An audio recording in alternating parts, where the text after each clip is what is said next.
Hey, what's up, Spartan Nation? Welcome to another episode of the Spartan Nation Podcast. Here with your host, Matt Lonsberry, and my co-host, Aiden McCrone.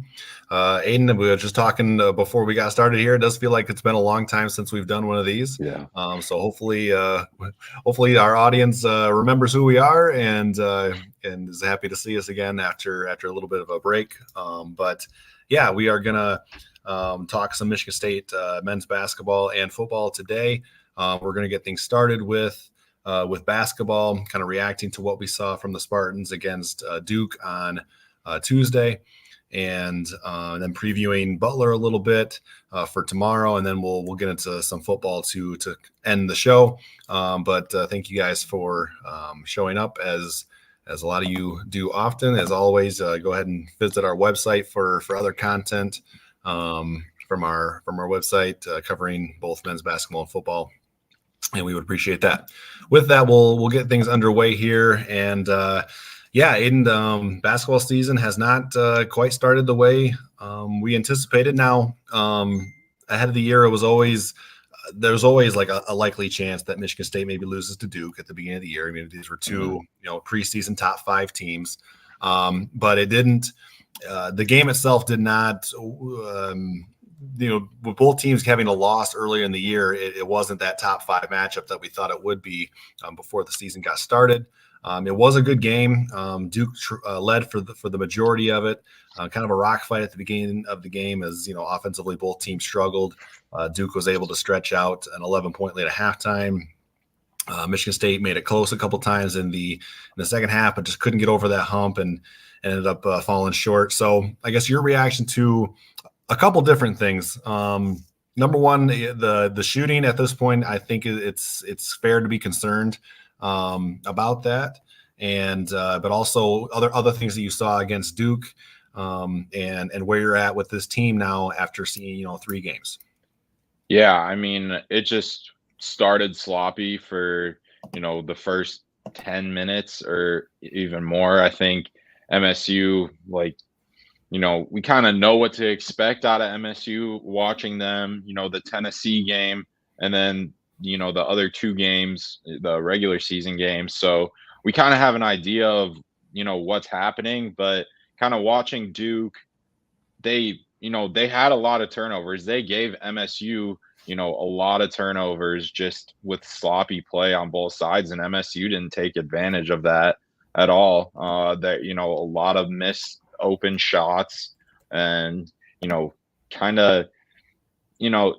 didn't let Duke, Kyle Filipowski, they didn't let Kyle Filipowski beat them. They let kind of the other guys around them that were thought of to be manageable, and kind of the guard play that we talked about going into this season with Michigan State was, is this the best front court in the country, arguably? And, even the guys that come off the bench like Holloman and Fears are both, good defenders as well. And, I don't think we've really seen that kind of within the first 3 games that, right, we'd like to have seen out of the defense from the front court.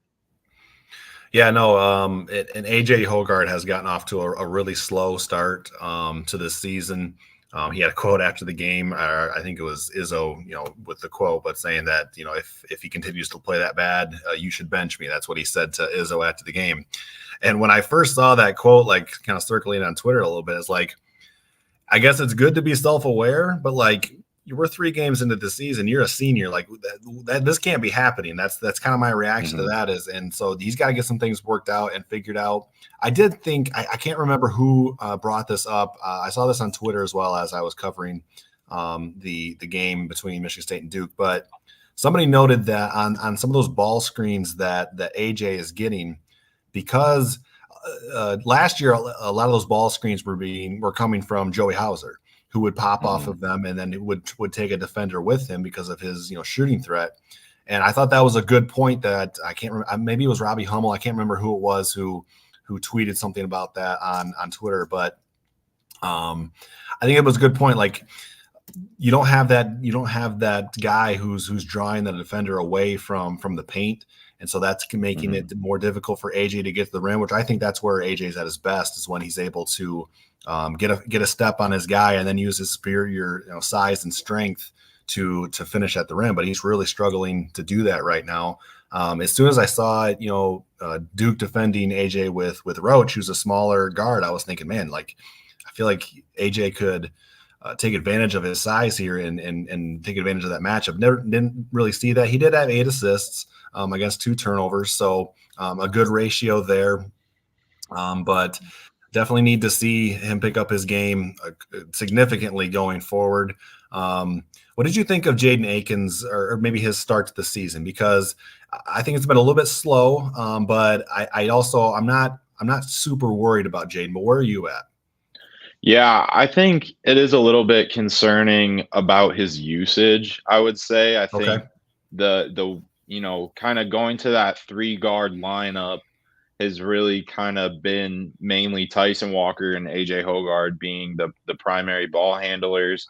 And Akins really doesn't see the ball as much. He kind of seems like a wing player that just kind of sits in the corner. It doesn't seem like he's much of a threat to kind of, cut to the basket or anything, or kind of use his athleticism that, he's known for. So I think it is a bit concerning in the usage, but it's hard. I think just everyone's struggling. So that, it's kind of hard to tell in that sense, because, we talk about Hoggard and, talking about Akins, and it's like, outside of Tyson Walker, this team has really struggled so far. And I thought, Malik Hall played well. I thought they did all right. They did better rebounding than they did against James Madison and Tennessee and the likes.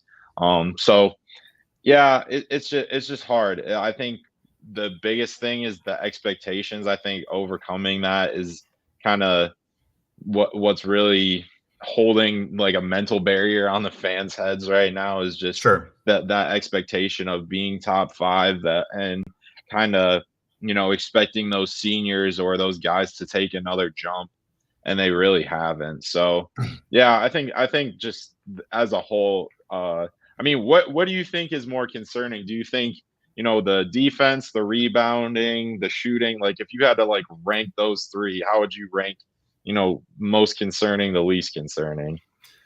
Yeah, I think I would have shooting way up at the top right now, because as Tom talked about after the game, they got some good looks, and a lot of good looks against Duke at those corner threes and things, but like shots just aren't falling, and you start looking around a little bit, and you start wondering who can be those guys who can knock down shots. And Tyson's one of those guys, and I'm not worried. Even when he goes 0 for 5 against James Madison, wasn't ever worried about Tyson Walker shooting the basketball, and he's been better in the last 2 games.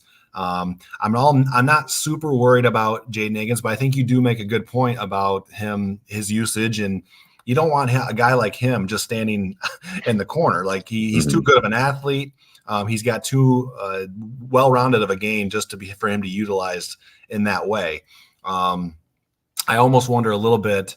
We've talked about should there be tweaks to the starting lineup and things like that, and when we've discussed that, it's mostly been centered around the bigs. But part of me wonders, like, what if Cohen starts at the 3, and Jaden's coming off the bench, and being that second scoring guard off the bench, and still playing a lot of minutes for sure. But it does like you mentioned with Holloman and Fears, both of those guys, pretty good defenders, but their offensive games are still coming along. I think that's fair to say. So having a guy like Akins come off the bench, maybe I'm just saying hypothetically here, but I'm a little concerned about the shooting. Xavier Booker, I think, would help remedy that a little bit, but at the same time, I don't know that he's physically ready. I'm not blaming Izzo for playing him sparingly right now, because I do think he needs to get stronger and more physical and all of those things, and that's going to take some time. As far as, and then rebounding would be right after that though, because and I'm surprised that I'm saying that, with a Tom Izzo team, because rebounding is part of the the backbone of this program, but that does seem like in recent years it hasn't been quite at that dominant level that we've come to used to seeing from an Izzo coach team. Defensively, I think they've been pretty solid. They probably give up a few too many open looks from outside. Like I've noticed that early on, but I think that might be maybe early on in the season type stuff. And maybe you get that short up a little bit as the season goes on. So I guess that's how I would rank those things. Yeah, I mean, I'm with you on that. I think just kind of the defense. I think a big thing again is just capitalizing off other teams, mistakes. I think that's the biggest thing, because what we've seen from Michigan State, from Tom Izzo, as long as I've been alive at least, is those turnovers and kind of the 6 or 7 minutes where it's really sloppy. That's not going to change. Like there's always going to be 5 to 7 minutes in the game where it's bad for MSU. But I think the thing is capitalizing off of other teams' turnovers, which they didn't do against Duke, because I think Duke had 8 turnovers or something within the first 10 minutes of the game, and I think MSU had like 2 or maybe 4 transition points. So that's probably an area of concern for me, just because they should be one of the best transition teams in the country, considering Hogard, Akins, even Fears, he had a transition bucket. So I think that's really important. No, I completely agree with you, and I would still I would like to see Michigan State's guards be more aggressive in the backcourt and chewing up some of that shot clock and just kind of hassling opponents' guards. I watched St. John's in Michigan, and Rick Pitino's there on the sideline for St. John's, and all night long. And now Michigan won the game convincingly, but all night long their guards had to deal with full court pressure. I don't know if you want to go you probably maybe can't install that in the middle of the season, but a little bit of pressure with as much depth as you have at guard, I'd like to see more of that from Michigan State, and maybe that helps you get out into transition a little bit, force some turnovers, things like that. But yeah, definitely agree that the transition game, the running game, has been a little bit disappointing thus far. Maybe that'll get revved up as we go on. Let's answer a few questions from the comment section here, because I've seen a couple. Eggplant asked about Duke doubling Tyson on the pick and roll. I don't blame Duke, because Tyson right now is the only consistent scoring threat that Michigan State has, and so of course he's going to be number one on the scouting report and the number one guy to stop. I think that's part of the reason why he got off to a slower start against Duke. Izzo talked about being a little bit disappointed in Tyson at the beginning of the game with not being aggressive enough. And then in the second half, you do see he had that stretch there where I think he scored 8 points and threw a lob to a Cohen for like a 10-2 run or something like that Michigan State went on. So yeah, he has to be very involved. But until some of the other guys show that they can make some shots, he's going to get the majority of the attention from opponents. And then Graham McGregor asked, any concern with the fact that Akins leads the team in rebounding? Bigs need to step up, score more than 4 points. I do agree that the bigs need to step up and play better. I will say that as far as Akins and leading the team in rebounding, I like how active he has been. And I think that speaks a little bit more to his activity and his aggression than a lack of aggression or something that from the bigs. So I want to tip my hat to Akins, but also say, yes, the bigs do need to play better and be more consistent. I'm to be frank, I've been on this train, but I would like to see more of Carson Cooper and see, Monty Sissoko being used more as in a situational piece, I guess, going forward. But that's just me sitting here talking, but any thoughts on either of those two topics or questions? Yeah, I mean, I think the Tyson Walker stuff, kind of the like doubling off the pick and roll, I think that goes hand in hand with what you were talking about earlier with Hogard kind of not having, a Joey Hauser type guy that can stretch the floor and then, pop out on the perimeter rather than, traditionally, having Sissoko and Cooper are going to traditionally roll to the basket. And not having that Joey Hauser piece is, yeah, it's concerning. And there's kind of an expectation that Booker can be that guy, but like we're talking about, he's not there yet. So, Sure. but yeah, I agree with Akins. I think that shows, I think that shows more of a positive light on him than it does kind of on the rest of the team. But it does, yeah, it is a little bit concerning that you would like to have Cooper and Sissoko and Hall and Carr have more rebounds, but they don't. And I think that that's part of what you give up when you go to a 3 guard lineup. But the fact that Akins is doing it, I think also justifies it. But yeah, I think the Cooper Sissoko situation is going to be kind of interesting as the season goes along because it does seem through 3 games that Madi's really worked on his foul shooting and that Yeah. he's really improved in that aspect. And I think that's valuable. And I think that's something they desperately need right now because they have not been that great foul shooting. But yeah, the other aspects, I think Cooper has worked on his game a lot better. So yeah, there's a lot of trade-offs there. And yeah, as we get, even as we get into December, I think we'll see kind of that position battle, change as well. Yeah, two things that come to mind as you were talking there. You mentioned the foul shooting, and Sissoko has improved.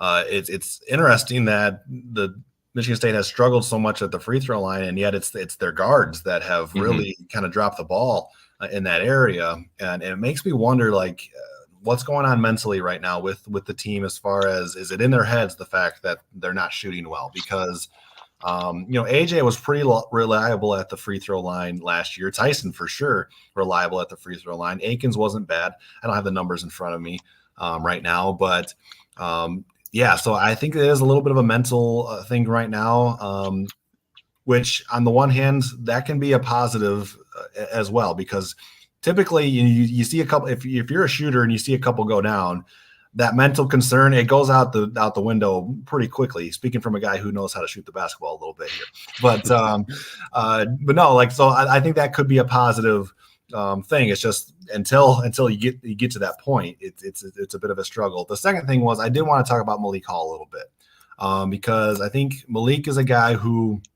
caught some flack in those first 2 games. Didn't play great, but I thought he did play much better in this game against Duke. Comes out, hits a 3 to start the game, and then there was a few minutes there early on where it was I don't know if he was kind of looking for his spot or his role, where he struggled a little bit, but he's very good on the block, and his fadeaway down there is probably his best shot, I'd say. So I'm wondering how maybe Michigan State incorporates that a little bit more. Unfortunately, like, I don't think they can go small as their primary lineup, just because with the rebounding discrepancy already. I'm concerned about that, especially when you get into Big Ten play and you're facing some of these teams that have really good sized bigs. But I do like him operating down there. I think the benefit of a Xavier Booker, if Michigan State can get him going a little bit, is that he and Hall can be on the floor at the same time. You've got Booker's height, but he can stretch the floor a little bit. But I am concerned about, I will say, Malik Hall was 2 for 4 from 3 against Duke, but man, he doesn't look confident when he's releasing that shot. So what are your thoughts on Malik and what we've seen so far from him? Again, struggled those first 2 games, looked better last night or 2 nights ago. So where are you at with him as far as how he should be used and things like that? Yeah, I mean, personally, I don't really think that much has changed from kind of last year, even 2 seasons ago with him. I think it's kind of just a consistency thing that, worked on. He's always been a leader of this team, even, like the COVID year. He's always been a vocal leader of the team and kind of, you know, a centerpiece for them. But I think it comes down to just having consistent play, because we have seen him have games where, he'll go 7 for 8 like from the field, and then we see games where, he doesn't even take, 2 shots. So yeah, I think that's a consistency thing. Rebounding, having that is huge. Like you talked about kind of with the lineups, we did see a lineup with Cohen Carr, Malik Hall, and I want to say Carson Cooper, and then I can't remember the 2 guards, but I think they have tried to experiment with that, and I think they will. But, as we move along, I think it's really up to how consistent can Malik Hall be, especially shooting, because I don't think Carr is going to be a willing shooter. He's going to be a slasher and kind of attack the basket more so. So, if you move away from that 3-guard lineup, you are relying that Booker and Hall can make open shots for you. So sure. No, that's a good point. Let's kind of look ahead to tomorrow night a little bit here. Michigan State is going to host Butler, who is off to a 3-0 start. I just pulled up their schedule just because I hadn't seen a whole lot out of. I don't know a ton about Butler other than the fact that they're coached by Thad Matta and Pierre Brooks is on that team. And just looking at who they've played, they haven't played anybody very notable yet. They opened with Eastern Michigan and beat them pretty handily, 94-55. And then Southeast Missouri State, 91-56. And then East Tennessee State, 81-47. So 3 very lopsided victories so far for Butler. But I will say that they are putting up some points here, 94, 91, 80, 81. So I guess looking ahead to tomorrow night's game, how concerned are you? Are you concerned at all with Butler coming in? I haven't looked at the line for that game, but I will look that up as you're kind of giving your initial thoughts here.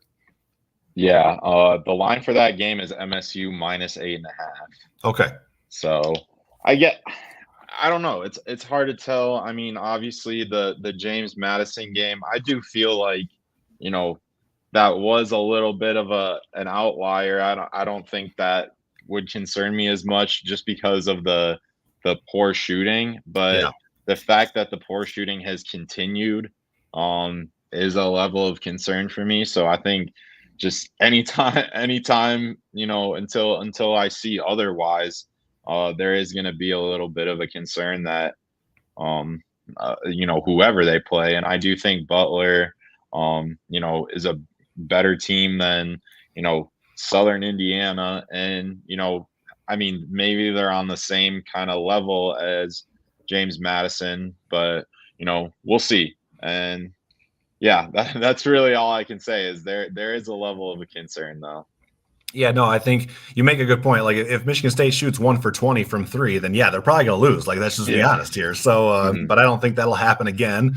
Knock on wood here. But so yeah, no, I think I'm just anxious to see what the team looks like and what their energy level is like. I guess there's a couple things that keep me from it's early. It's too early in the season to go into panic mode anyway, but there's a few realistic things that I look at and keep me from being overly concerned at this point. Number one, I don't think AJ is going to play this poorly throughout the year. If he does, he won't be playing much, to be honest. But no, I don't think he's going to get some things figured out. And Izzo's gonna tweak some things and figure some things out on offensively as well. The slow starts at this point very much a concern. 3 games in a row, really 4 if you want to go back to the Tennessee exhibition, and we saw that last year as well with some slow starts from this team. So I think that is a legitimate concern. But as I watch other teams play in college basketball, and I haven't watched a ton yet. But, I watched Kansas and Kentucky a little bit there. Kansas is the number 1 team in the country, And they're very much figuring some things out as well. Like very, very easily could have lost that game to Kentucky, who's, a bunch of freshmen typically.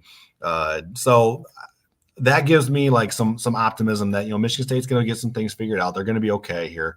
The part of it that is a bit concerning though is because like all Izzo teams, this is a very tough non-conference slate. So you get Butler, and then there's another game in between, I think before Arizona, I want to say.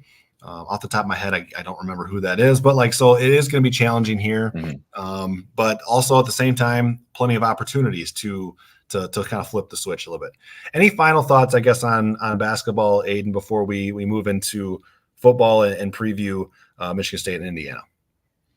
Yeah, I did have one, but I completely forgot it. But yeah, I think the biggest thing is just figuring out the shooting. I think that, like you said, Izzo talked about it. I think they did get open looks. It's just a matter of so too, yeah, kind of making them or not. So I think, yeah, that's the biggest thing is kind of just breaking that, mental barrier or whatever it is, and kind of, maybe it's like voodoo or maybe it's something like, yeah, like there's a curse, but yeah, they got to break that before, they get into, Arizona, Baylor, and then Big Ten slate. I agree with you. With that, we'll move into football here. Just note for the audience, we're throwing out the Big Ten at a glance segment this week. It's not a great slate of games for the Big Ten, and I felt like there was some other more important things to talk about as well. So before we get into some game breakdown, let's just talk about some of the topics of discussion that have happened over the last week and a half while we haven't had a podcast. I think the biggest one of those being that, Sam Leavitt, the true freshman quarterback, it does look like he's going to go ahead and redshirt this season, which I think with the benefit of kind of seeing the picture here, I think it's the right call, not only for Michigan State as a program, but for Sam Leavitt as an individual to close things down. I think maybe there's a chance he plays in an emergency situation, but it does sound like we've seen the last of Sam Leavitt for this season. Your thoughts on that, Aiden, going forward? Yeah, I'm with you. I think it makes sense. The best thing they can do now is just figure out a way to retain him. And I'm sure we're going to talk about kind of the coaching search, and that's definitely going to be a big influence on him. So we'll see. Right. And in the meantime, Caden Hauser, he gets a couple more games here to showcase his ability and make his claim for being the guy next year as well. So as poorly as this season has gone for Michigan State, and it has, what you need to come out of this with is an idea of who your quarterback, situation is going to be next year. And obviously a lot of that has to do with the transfer portal and the new coach and the hire that's made. So a lot of that's up in the air, but I think these are valuable reps for Caden Hauser, and we'll see how he's a factor going into next year as well. As far as the coaching search, there hasn't been too many concrete updates as far as how the interviews are going or anything like that. I do believe interviews started this week based on some of the stuff I've seen on message boards. It sounds like that process is underway. Those initial interviews with candidates, it sounds like it's a larger maybe than normal initial list of candidates that are being contacted, but I think that's not a bad thing. I think you're casting a wide net and you're getting a feel for different guys. A couple names that have become a little bit more, I don't want to say prominent, but that I've heard, Jason Candle, the coach at Toledo.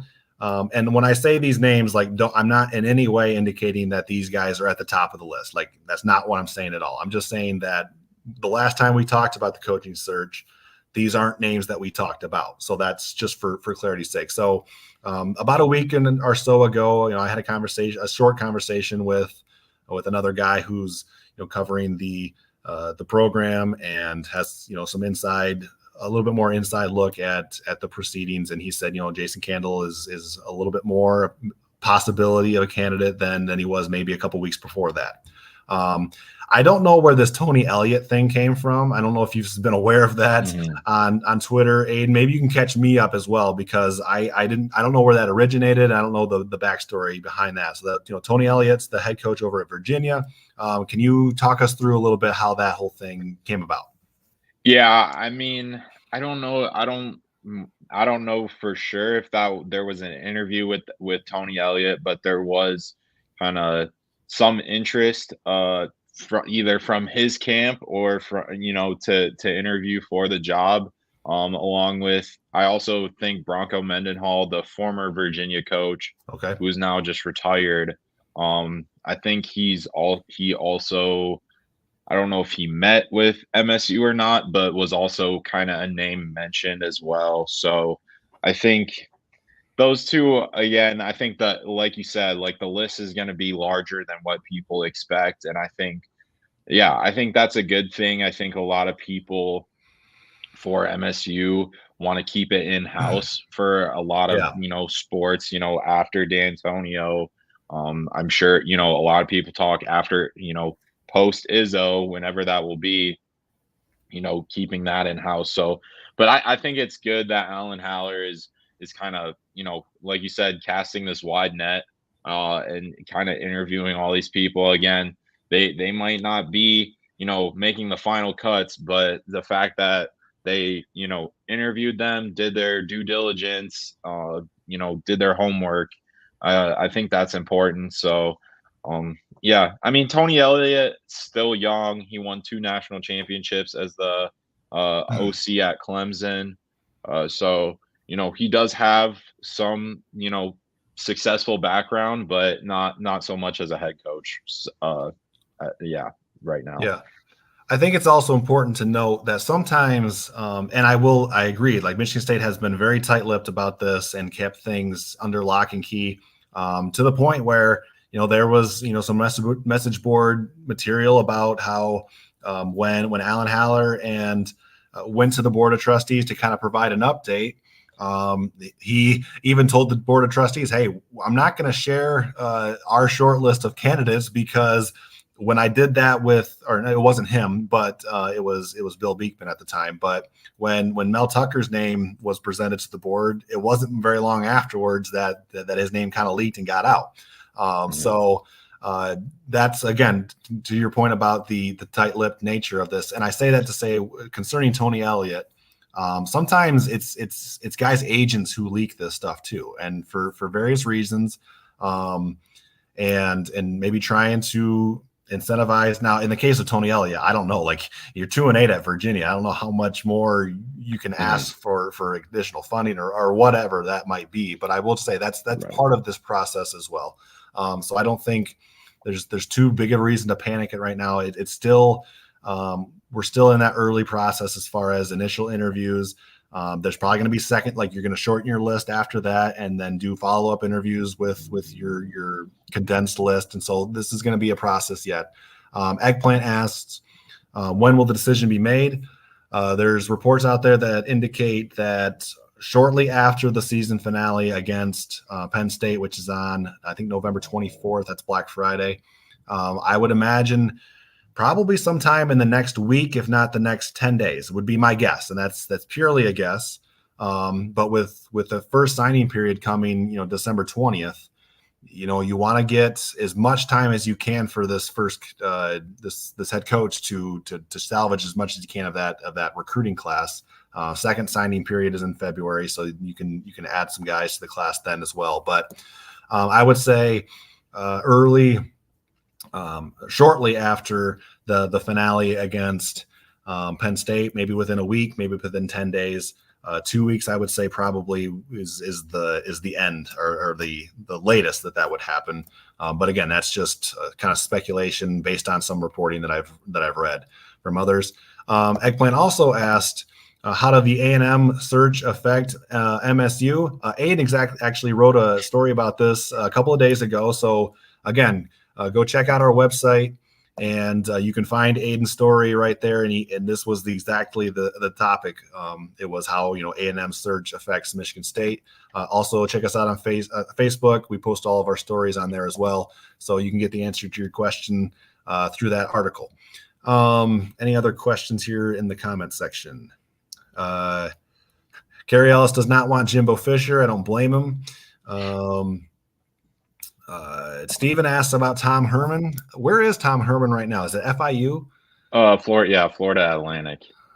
Florida Atlantic. Okay, so FAU. Yeah.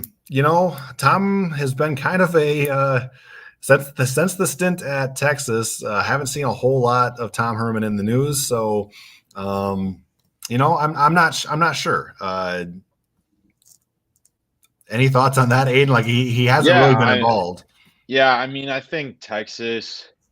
It did seem, kind of like you said, like Midwestern guy. I think he was a little out of place at Texas. I know he did have success at Houston, but that program it's tough to win there. And sure. As much as the resources or as many resources as Texas has, access to recruits and and everything like that, there is a lot of added pressure, and I think that's where he struggled. That's where Charlie Strong struggled at Texas as well. So yeah, I mean, he's not the first one to fail there, and I think he could be a good coach down the line, but I think right now it's just kind of regrouping, kind of reestablishing who he is as a coach too.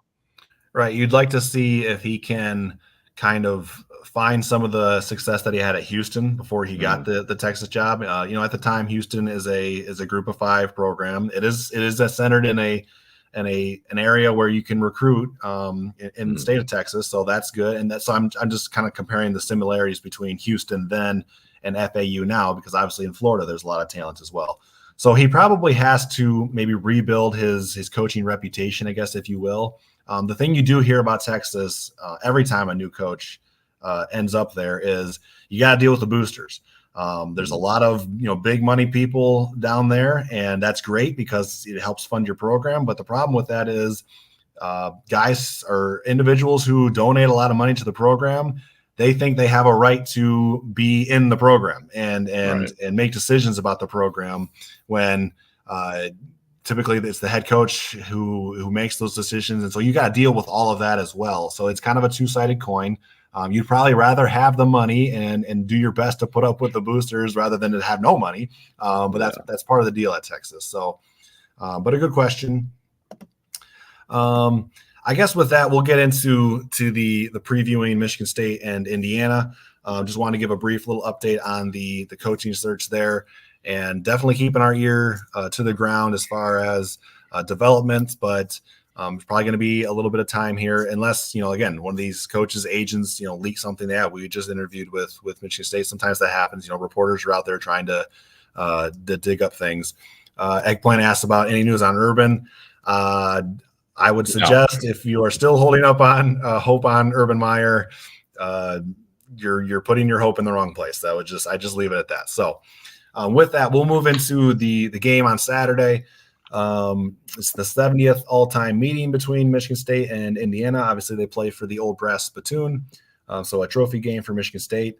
The Spartans have really dominated this series through the years. They have a 49-18-2 record all-time against the Hoosiers. But last meeting was, that kind of really unfortunate and debacle that took place in East Lansing where Indiana won 39-31 in overtime. I think it was maybe double overtime. And that's when, Michigan State had a 17-point lead at halftime. Looked like they were going to get that win. And ultimately it cost them a chance to go to a bowl game. So that was last season. This year, Indiana, a 3.5-point favorite. And the over-under is set at 47.5. So I guess your initial thoughts on this matchup and your thoughts on the Spartans' chances. Yeah, I mean, I think MSU has just we've talked about it a lot, and they've struggled this whole year, and I think Indiana has kind of struggled in wins and losses, but I think they've showed they can compete at times with teams. They looked tough for about 2 to maybe 3 quarters with Penn State. They looked all right against Maryland.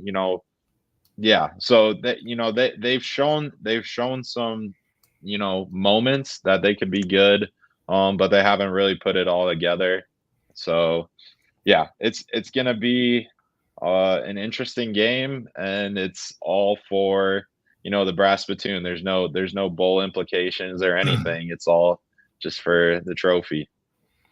Right, and Harlan Barnett said maybe it was even before the Ohio State game about playing for pride and things like that. Mhm. I got to be honest, like I think this line on Circa Sports, which there's a ton of different sports books, but I think in Circa Sports the line opened at like Indiana -6, which I was surprised by.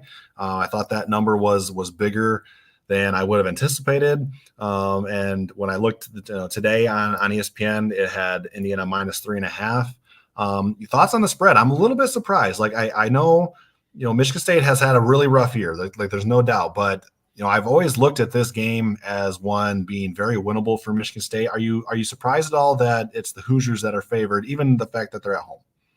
Yeah, I mean, not entirely. I think Indiana's done enough to show that right now that they're better than MSU. I think MSU, obviously coming off that 38-3 loss against Ohio State, which Yeah, for what it's worth, we both predicted Ohio yeah. State score correctly. Um, Didn't go the way we anticipated it yeah, going, but hey, the we got it MSU right. score was in between ours, so we'll call it a wash.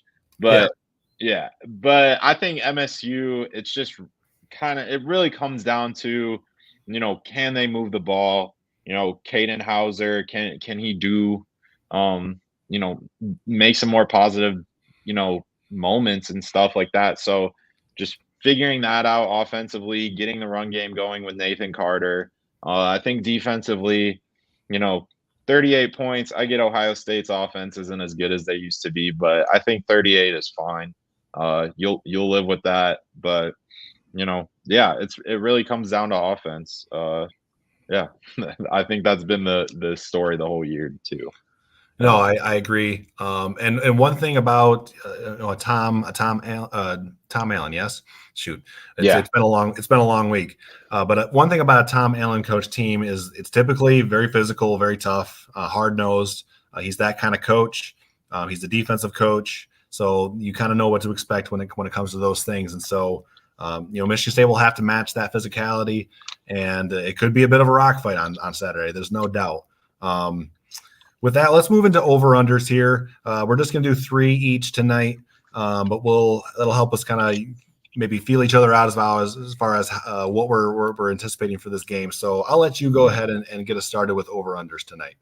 all right. Well, I'll say MSU. So I'll start it off strong, I guess. MSU points over under 19.5.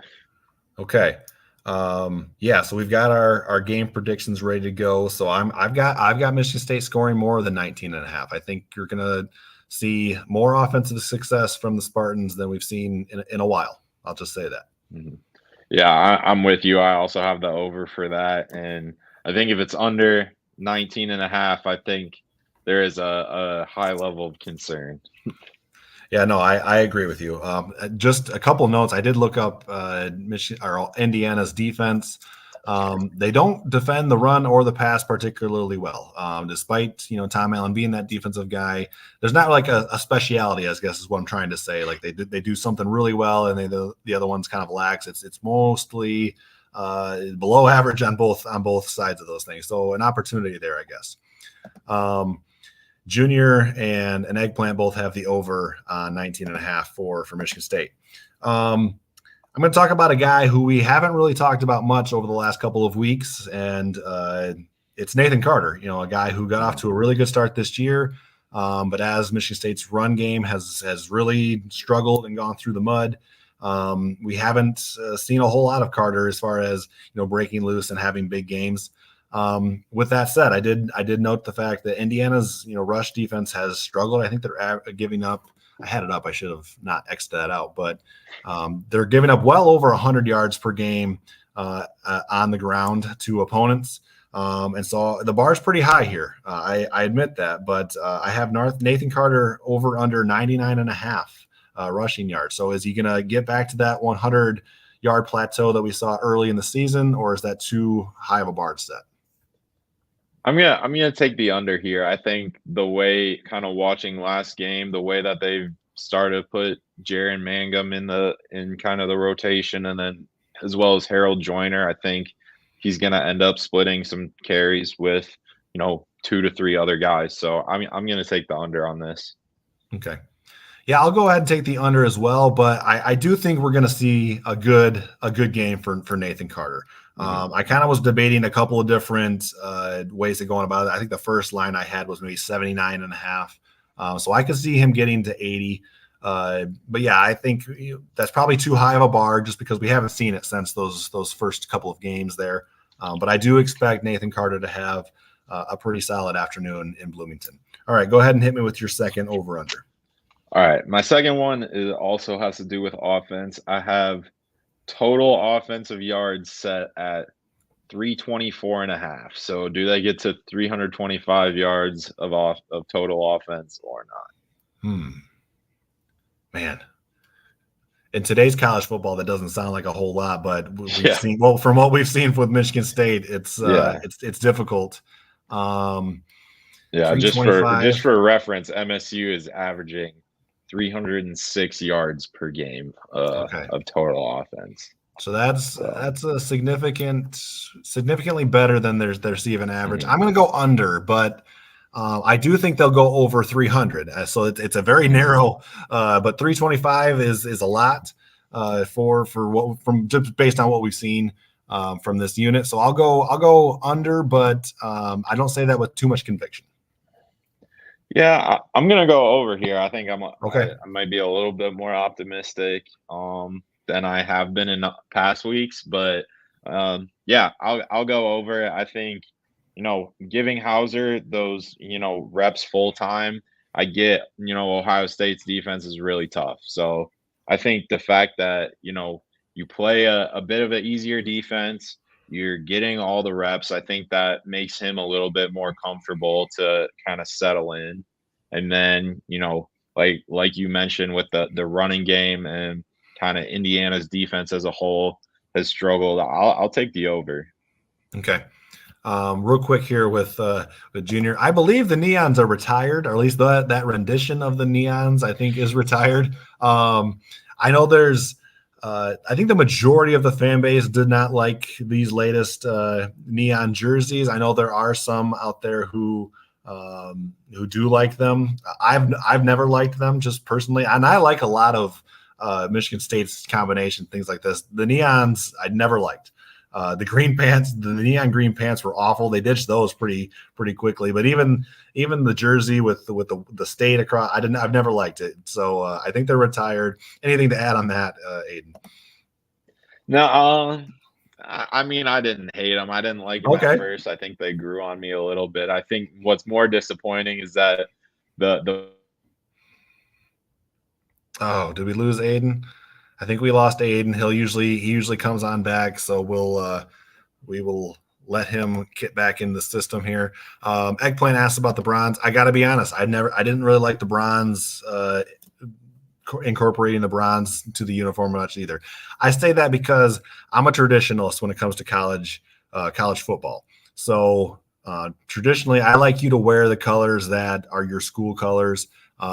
Even the All Blacks, I was nervous about when we found out that Michigan State was going to have an all black uniform. I will say I think they did a good job on those, but they're still not my favorite just because I like the traditional colors and wearing those.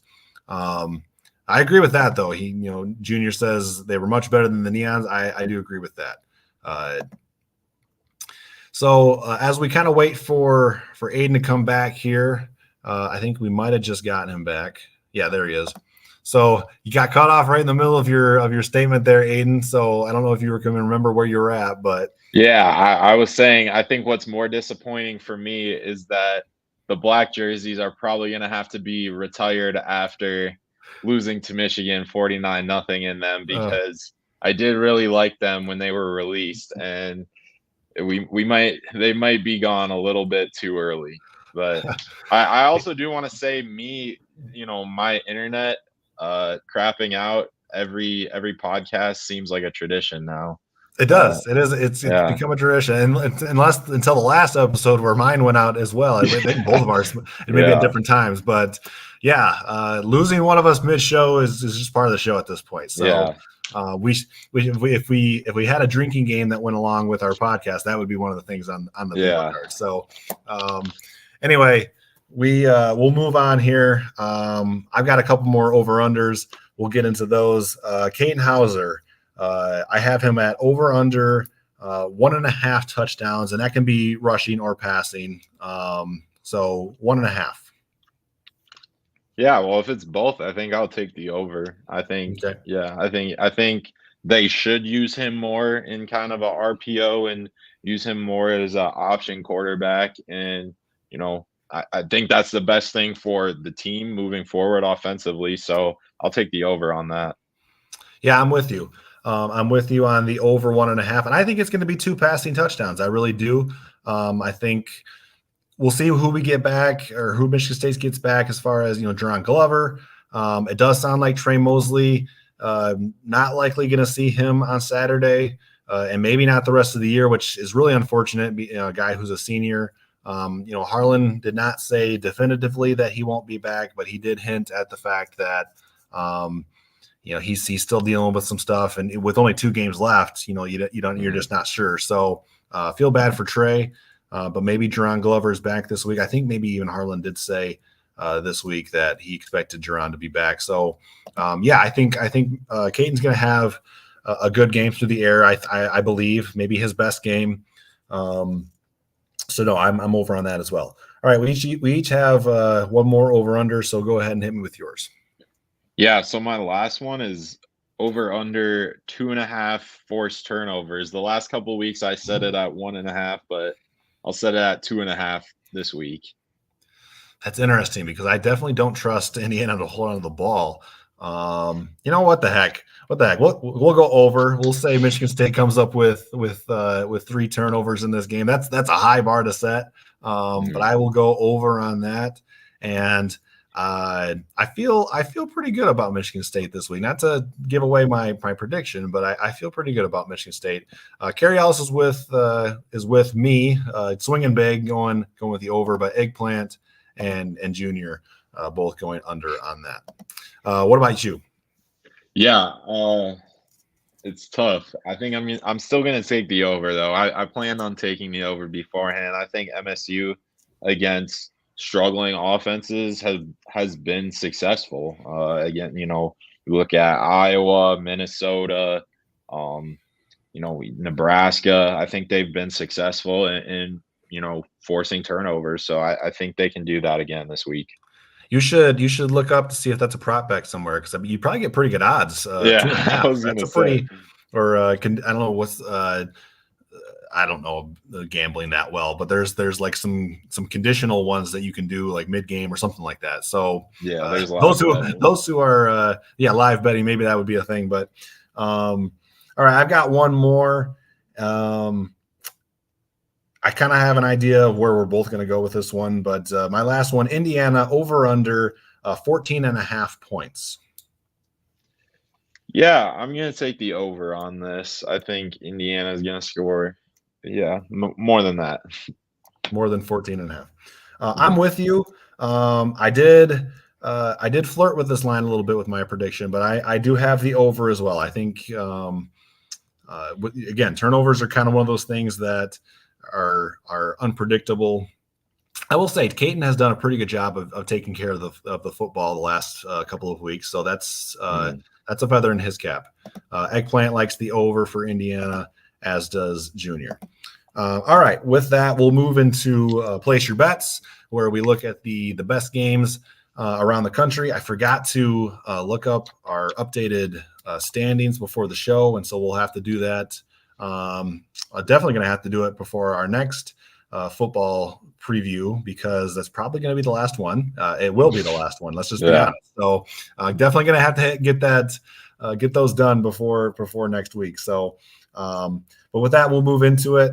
And a surprising one right out of the gate for me, anyway, when I saw the number, But it's number 10 Louisville is traveling to Miami, and Miami is a 1-point favorite over the number 10 Cardinals, despite the fact that I say their starting quarterback is out for the rest of the year, but he was the backup who earned the job over the starter, and now they're going back to the starter. So some shakeup at quarterback. How do you feel? Where's this one leading? Yeah, I think it's tough because, Louisville's top 10 team, and then Miami just, dropped down to 6-4. So you're kind of thinking this is an easy pick, but it's not, because I think Louisville, outside of Notre Dame, I think they haven't really played that tough of a schedule. Their one loss is to Pittsburgh, who is not very good. I think they're playing Boston College right now. But I'll still go Louisville to cover and win the +1. But yeah, it doesn't seem there's something off about that. I know the quarterback situation, but you would think even without a quarterback they'd be a favorite. Sure. Yeah, I'm gonna go Louisville here. I do question them going on the road and things like that. And Louisville has squeaked by at times this season, but man, I just don't know where Miami is at mentally right now, because you had the big game last week against, Florida State, the rivalry game. They played pretty well in that game, going against another top 10 team and probably a better team. I think we can safely say that. We might find out in the ACC championship. Mm-hmm. But again, they lose the quarterback. They lose the rivalry game. Louisville has everything to play for here. If they win this game, they're in the ACC championship. So yeah, I'm going to take the Cardinals to go down there and beat Miami. It's practically a pick 'em. I think Louisville's a better team, so I'll go with them. Eggplant's got Miami. Moving on to game number 2, number 20 North Carolina is at Clemson. And again, a bit of a surprising line here. Clemson is favored by 7.5 against North Carolina. Your thoughts on this game? Clemson has looked a little bit better over the last couple of weeks. North Carolina, after a really hot start, has wavered a little bit. So where are your thoughts? Yeah, I think it's tough because I do think Clemson will win, but that 7.5 is a tough line to pick. But I do think they'll cover. I think if Clemson covers the 7.5. Okay, I like Clemson to win the game. The 7.5, you're right. That is a tough line. It's a tough line, but I think these teams are kind of headed in opposite directions, and so I will go ahead and go with Clemson as well. Don't feel great about that one because Drake May does play for North Carolina, but Clemson's defense is pretty solid. So I'll go Clemson, but wouldn't bet this game. Wouldn't put anything on this game if I was a gambling man. So moving on to game number 3. Number 1, Georgia, recently returned to number 1 this last week. They're a 10-point favorite going on the road at number 18, Tennessee, Neyland Stadium. It's going to be a hostile environment. What are your thoughts on this one? Yeah, I mean, Tennessee went to Missouri last week, and yeah, they got smacked. So yes, that's tough. I think Joe Milton didn't play well. Again, it's kind of like a consistency thing with him. As there's games where he can turn it on. There's games where he just doesn't show up at all. But I'll take Georgia to cover the 10. But I wouldn't be surprised if Tennessee makes it a close game and figures out a way to cover, because their defense is still very good. Yeah, I'm going to take Georgia here as well. Kind of a similar thing to what my point on Miami. Not sure where Tennessee is at mentally here as well. Coming off of, you're right, they got smacked pretty good by Missouri, and they had a lot to play for because going into that game, if they beat Missouri and Ole Miss happened to upset Georgia, we know that came nowhere close to that, but you don't know that going into the game, and so they had a lot to play for last week and just got demolished. So. Some teams bounce back after getting embarrassed. Some teams are kind of flattened afterwards. I don't think it matters, though. I just think Georgia is getting things going and starting to roll here pretty good. I will say it's been a while since Georgia has been in a true road game. They've played back-to-back home games the last 2 weeks. Before that, it was a neutral site game against Florida. And then I think they maybe had a bye and they played Vanderbilt on the road, which is that really even a road game when you go to Vanderbilt? I don't know. And so the last time they did go into a true road environment, it was Auburn, and they definitely looked human in that game, but that's a long time ago. I think this team has improved quite a bit since then. So I'll take Georgia to cover. Moving on to the Big 12, we have a rivalry game here. Number 21, Kansas State is a 9.5 point favorite at number 25, Kansas. Should we just call this the Michigan State Coaching Bowl or something like that? Yeah, we can. Yeah, let's call it that.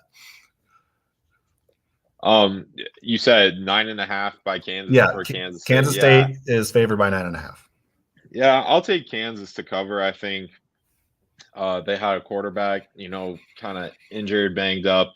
Whether he returns or not, again, it's a rivalry game. They're at home. They've shown that they can win. I think they do cover at least. I'm not sure if they win, but the 9.5 seems like a lot right now. Okay. You mentioned the quarterback situation. I am a little concerned about that from Kansas's perspective. So I'm going to take Kansas State to cover the 9.5 in this one. Again, I feel like a broken record here, but I don't feel super strong about that. But I think I like the fact that I like how Kansas State has played recently. They took Texas down to the wire, which I thought was impressive on the road. So I'll take the Wildcats to cover the 9.5 here. Junior likes Kansas.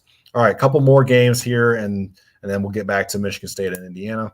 But we have number 22 Utah at number 17 Arizona. One of your teams that you've been paying attention to this year, and they've played really good football of late, and that's the Arizona Wildcats. They're favored by 1 point against Utah. So another pick 'em. And two, I don't know if similar styles, maybe it's not the right way, but two kind of grinded out teams here. What are your thoughts on Utah and Arizona? Yeah, I think Utah has really kept it close with some teams as of late, and then their quarterback kind of issue has really caught up with them within the last week or two. So I think Arizona covers that, but I do expect a physical game. Utah is always good. They even when they lose 2 games and they're kind of out of playoff contention, I think that in a way that's kind of when they're at their best. But yeah, I'll still pick Arizona. Yeah, no, we're in agreement on this one. I like Arizona as well. And I do think it's tough. I think the line is appropriate here because it very much feels like a pick 'em.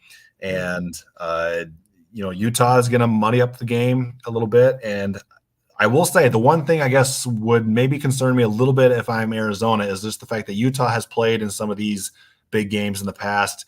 And for Arizona under Jed Fish, at least, this is kind of their first, maybe not their first taste in a big game because they played USC earlier in the year. But anyway, I like Arizona to win this game, and I'll take them at home. Finally, game of the week, in my opinion, we're staying out there in the Pac-12. Number 5 Washington is going to number 11 Oregon State, and once again, for the third time, we have essentially a pick 'em. Oregon State is favored by 1 point against the number 5 Huskies. So, how do you see this one playing out? Yeah, I think this is tough because I think Oregon State has been really good physically this whole season, but Washington's kind of it seems like a loss is kind of creeping up on them. They've kind of messed around the last few games, and while they can score at will, that their defense has let up a little bit. Oregon State's really physical. That's going to be just a really grinded out game. But I do think Washington does survive. So I have them covering the 1 point. Yes, Eggplant, Washington, Oregon State is favored by 1. I'm going to go with the upset here. I'm going to take. Well, I guess it's not an upset because they're favored. Yeah. But I'm going to take Oregon State to knock off Washington. You mentioned that they have survived some tough games. against teams that you maybe would be surprised that they struggled against. And I don't know, this is just kind of a gut feeling, but Jonathan Smith, I think he's a good coach. I think they're going to bring a physicality to Washington that maybe they haven't seen since the Oregon game. I will say Oregon State's offensively is nowhere near maybe where Oregon is at, but this is a road game. So I'm going to take the Beavers to win this game outright. I mean, I guess outright they're favored, but yeah, I'll take the Beavers in this one. All right. So with that, I think we agreed on 4 out of the 6, and we disagreed on Kansas State, Kansas, and Washington, Oregon State. So when I have those updated standings, you could have some more differential this week. With that, let's get back to the game at hand, and that's Michigan State and Indiana. Go ahead and lead us off here, Aiden. Give us your final score, how you kind of see the game playing out, and why you predicted the winner, for what reason. Yeah, I mean, I think this is going to be a game where both teams may find their footing a bit in terms of just both sides of the ball in general, but I also think there is going to be some sloppiness to it. I think I do have them scoring over. I think the over under was at 46.5 or something like that. I had it at 47.5 when I looked today. 40. So I still have the over on that. I think one of these two teams is going to come out of the gate swinging, and the other one might just kind of sleepwalk through, but we'll see. Either way, I do have Michigan State winning this game, surprisingly, 27-24. I think that, this is their last chance to kind of salvage a win.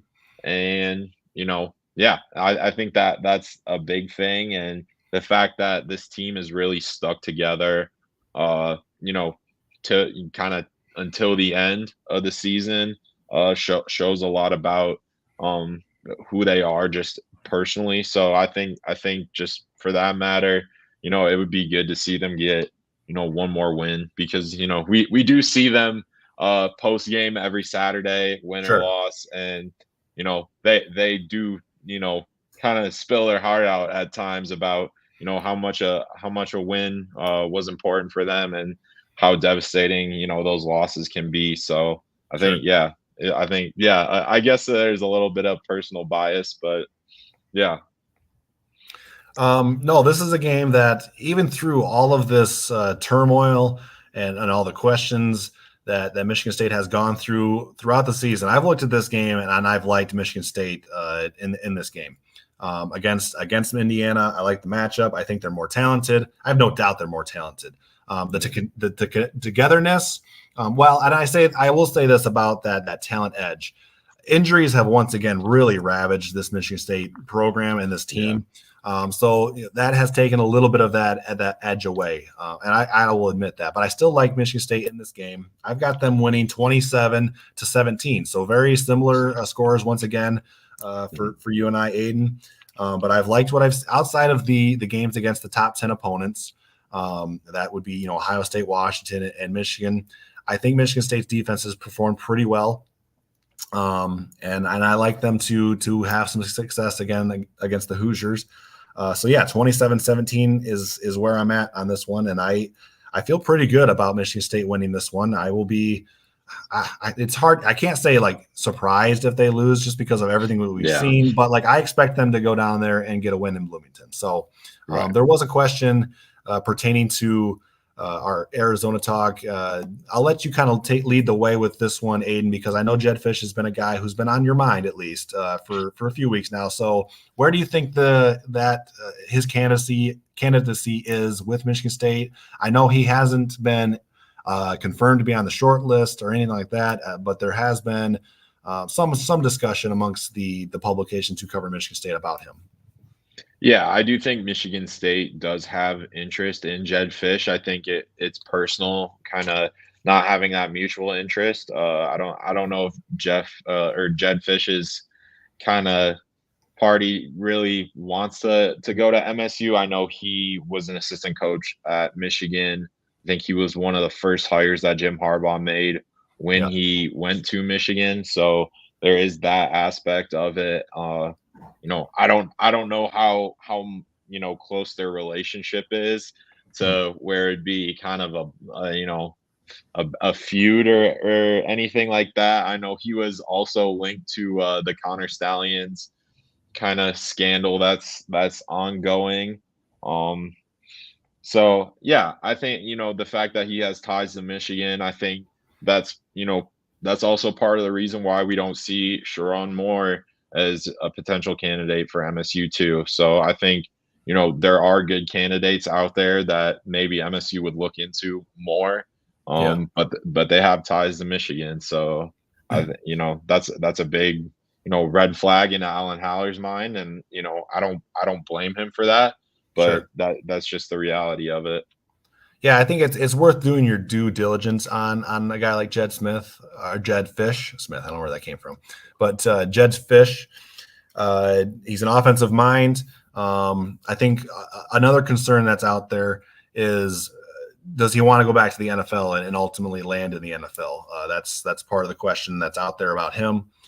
He has moved around a lot in his career, so that's maybe another part of the concern there. But I do like him as taking a flyer out and at least giving him a call and kind of judging where or measuring where his interest level would be and things like that. So definitely going to be interesting to see if some names emerge over the next week or so as that search continues and maybe starts to narrow down a little bit. So with that, I don't think we have too much other. I will say, Junior, I cannot advise arson in any situation. Aiden is the Michigan State student here, though, so he might have a different idea. I didn't go to the school, so I've never been privy to the couch burning tradition.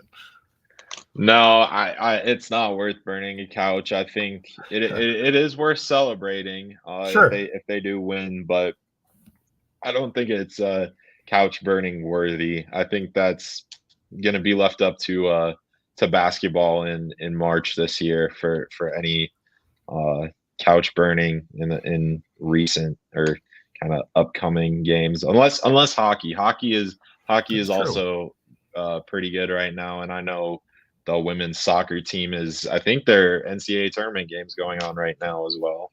Yeah. So yeah, there might be other things that are more worth celebrating. Like keep your couch until you have something really worth celebrating. Thanks as always. Thanks as always, guys, for joining us on our podcast here. We will see how things as far as our schedule goes with we got the holidays next week, so that we'll have to work around that a little bit.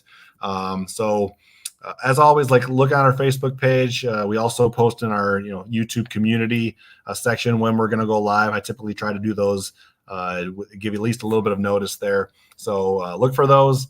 Until next time, we appreciate you guys tuning in, and we'll see you next time.